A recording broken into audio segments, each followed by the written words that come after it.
জাতীয় যুবশক্তি খাগড়াছড়ি নবগঠিত জেলা আহ্বায়ক কমিটির আত্মপ্রকাশ উপলক্ষে পরিচিতি সভা অনুষ্ঠিত হয়েছে। শুক্রবার ২৬ সেপ্টেম্বর ২০২৫ সকালে যুবশক্তি এনসিপির খাগড়াছড়ি জেলা কমিটি মহাজনপাড়ার একটি রেস্টুরেন্টে এই পরিচিতি সভার আয়োজন করা হয়। জাতীয় যুবশক্তির খাগড়াছড়ি জেলা আহ্বায়ক জুনেল চাকমার সভাপতিত্বে সিনিয়র যুগ্ম আহ্বায়ক সোহেল ত্রিপুরার সঞ্চালনায় এতে প্রধান অতিথি ছিলেন জাতীয় যুবশক্তির কেন্দ্রীয় সদস্য হারিচুর রহমান রনি। এতে প্রধান অতিথি বলেন, এদেশে আর কোনো অপশক্তিকে মাথা তুলে দাঁড়াতে দেয়া হবে না। বৈষম্যহীন এই দেশ ও জাতির কল্যাণে কাজ করবে জাতীয় যুবশক্তি। কোনো অপশক্তি যেন দেশের সাধারণ মানুষকে ক্ষতিগ্রস্ত করতে না পারে, সে লক্ষ্যে শক্তিশালী ভূমিকার পাশাপাশি বাংলাদেশকে এগিয়ে নিতে কাজ করে যাচ্ছে মন্তব্য করেন অতিথিরা। খাগড়াছড়ি আহ্বায়ক কমিটির সিনিয়র যুগ্ম সদস্য সচিব মোহাম্মদ আবু নাইম, মুখ্য সংগঠক মোহাম্মদ ইসমাইল হোসেন সুমন, সিনিয়র সংগঠক লিসি ত্রিপুরা প্রমুখ।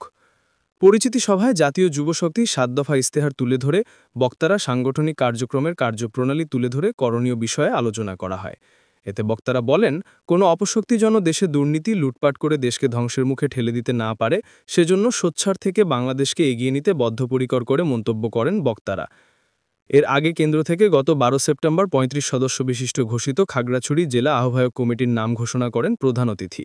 আগামী ১ বছরের জন্য কমিটিতে জুনেল চাকমা আহ্বায়ক ও জাহিদা আক্তার সদস্য সচিব এবং মোহাম্মদ ইসমাইল হোসেন সুমনকে মুখ্য সংগঠক সহ ৩৫ সদস্য বিশিষ্ট কমিটি অনুমোদন দেয়। কেন্দ্রীয় জাতীয় যুবশক্তির আহ্বায়ক অ্যাডভোকেট মোহাম্মদ তারিকুল ইসলাম ও সদস্য সচিব ডাক্তার জাহিদুল ইসলাম।